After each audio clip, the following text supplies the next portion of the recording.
Choisir ce qui influence votre enfant. 1 Corinthiens chapitre 15 verset 33. Ne vous y trompez pas, les mauvaises compagnies corrompent les bonnes mœurs. Satan agit par le biais de moyens qui flattent les sens. Chaque parent souhaite élever des enfants forts, réfléchis et spirituellement ancrés. Pourtant, l'un des plus grands défis est de gérer les influences qui les entourent. Les paroles de Paul nous rappellent que les mauvaises fréquentations, qu'il s'agisse de personnes, de médias ou d'environnement, peuvent affaiblir les bonnes mœurs. Cela se produit progressivement, insidieusement et souvent sans prévenir. Satan agit intentionnellement par le biais d'influences qui flattent les sens. Cela signifie qu'il utilise ce que votre enfant voit, entend, touche et vit pour l'éloigner de Dieu. Les divertissements, la pression des pairs, la musique, les réseaux sociaux et même les conversations anodines ont tous un impact spirituel. Ces influences façonnent les attitudes, les valeurs, les défis, les peurs et les croyances. La science moderne confirme cette vérité biblique.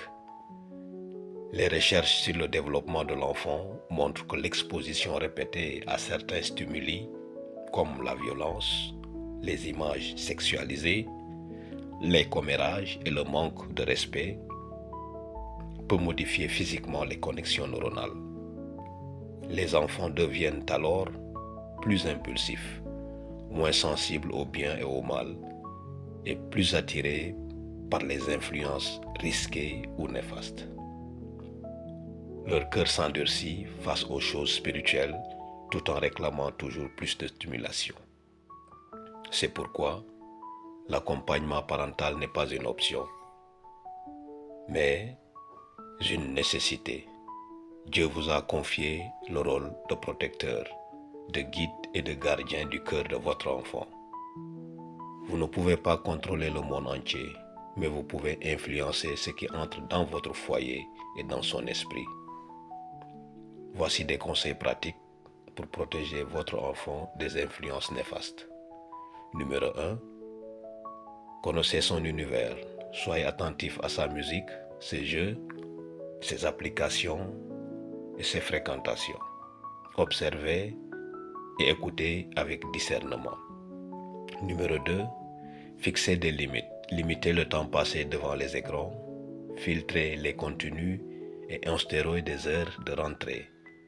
Les enfants se sentent en sécurité lorsque les limites sont claires. Numéro 3. Remplacez les influences nocives. Offrez-leur de bons livres, de la musique inspirante, des activités manuelles, des moments en famille, des sorties en pleine nature et des programmes spirituels. Numéro 4. Parlez ouvertement. Expliquez pourquoi certaines choses sont inacceptables, non pas comme des règles, mais comme une protection spirituelle. Numéro 5. Soyez un exemple. Vos actes sont plus éloquents que vos paroles. Numéro 6. Priez régulièrement. Demandez à Dieu de protéger leur sens, de purifier leurs désirs et de leur révéler les dangers cachés. Numéro 7. Choisissez une bonne école chrétienne. Une bonne école chrétienne offre le meilleur environnement pour l'éducation de vos enfants. L'idéal est de leur faire l'école à la maison, dans le cadre d'un programme d'enseignement à domicile bien structuré. En suivant ces conseils, vous créez un environnement où la voix de Dieu se fait entendre au-dessus du tumulte du monde. Vous ne restreignez pas simplement votre enfant, vous préservez son avenir et façonnez son caractère pour l'éternité. Prions. Seigneur, donne-moi la sagesse de guider mes enfants avec discernement. Aide-moi à reconnaître les influences néfastes et à protéger leur cœur. Fortifie-les afin qu'ils aiment ce qui est pur, rejettent le mal et choisissent ce qui te glorifie. Que ta présence entoure notre foyer et garde leur esprit en sécurité. Au nom de Jésus, nous prions. Amen.